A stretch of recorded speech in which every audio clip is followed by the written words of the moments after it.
नमस्कार दोस्तों, मैं हूं जितेंद्र दीक्षित। 4 पीएम महाराष्ट्र में आपका स्वागत है।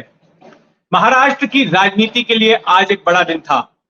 आज सुप्रीम कोर्ट में सुनवाई थी शिवसेना विधायकों की अयोग्यता के मामले को लेकर, जो मामला लंबित पड़ा है महाराष्ट्र विधानसभा के स्पीकर के पास।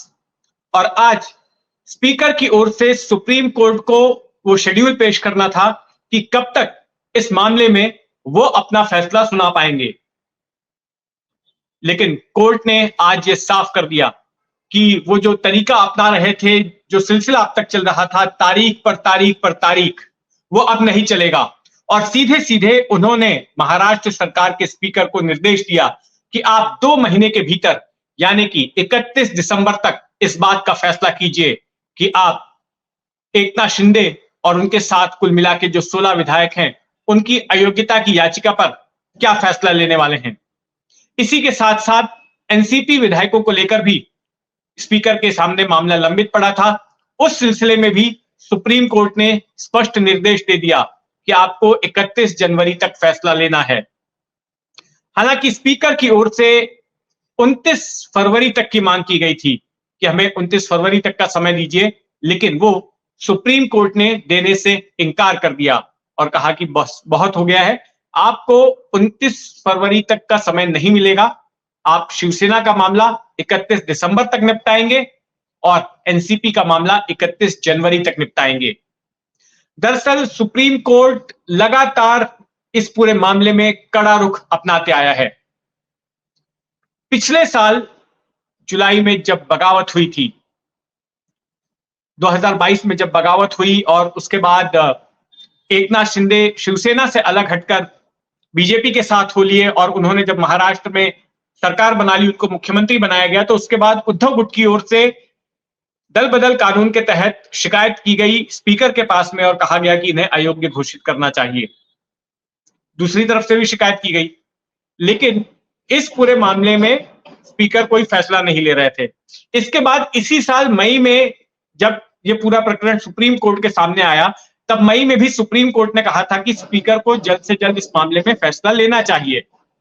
लेकिन फिर भी स्पीकर राहुल नार्वेकर कोई फैसला नहीं ले रहे थे, सुनवाई पर सुनवाई किए जा रहे थे।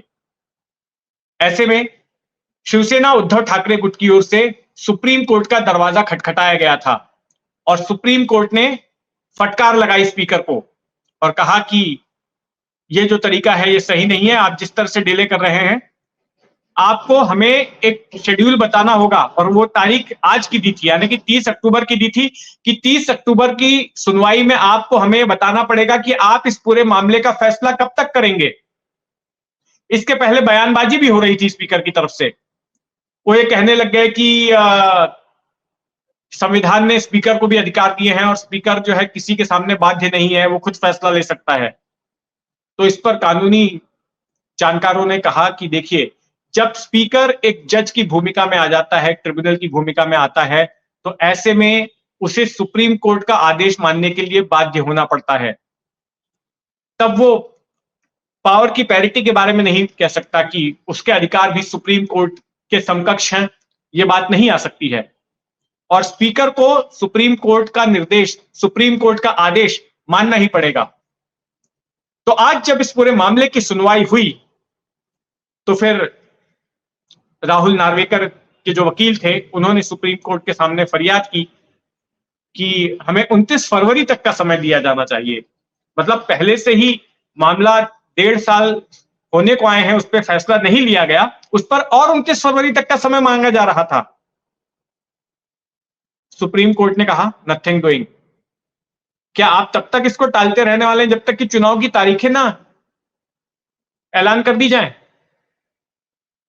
और फिर सुप्रीम कोर्ट ने अपनी ओर से सख्त रवैया अपनाते हुए 2 महीनों का समय दिया कि 31 दिसंबर तक आप फैसला सुनाइए कि आप एकनाथ शिंदे के मामले में क्या कर रहे हैं या उनके साथी विधायकों के मामले में। और वैसी ही याचिका एनसीपी में जो इस साल बगावत हुई, उसको लेकर भी स्पीकर के सामने थी, तो उसके लिए भी समय दिया गया 31 जनवरी का। दरअसल ठाकरे गुट की ओर से और बाकी विपक्षी पार्टियों की ओर से भी, कांग्रेस की ओर से लगातार स्पीकर पर यह आरोप लगाए जाते रहे हैं कि महाराष्ट्र विधानसभा के स्पीकर राहुल नार्वेकर पक्षपात कर रहे हैं, दलगत राजनीति से उठकर काम नहीं कर रहे हैं। वो एक संवैधानिक पद पर विराजमान है और उस संवैधानिक पद पर बैठा हुआ आदमी पार्टी पॉलिटिक्स से ऊपर उठ के होता है, वो न्यूट्रल होता है और उसके आचरण ऐसे नहीं होने चाहिए जिससे कि किसी पार्टी विशेष को फायदा पहुंचता हो।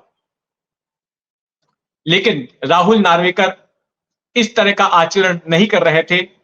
जो संवैधानिक पद की गरिमा थी, उस गरिमा के अनुरूप उनका व्यवहार नहीं था, ऐसा आरोप लगातार ठाकरे गुट की ओर से लगाया जा रहा था।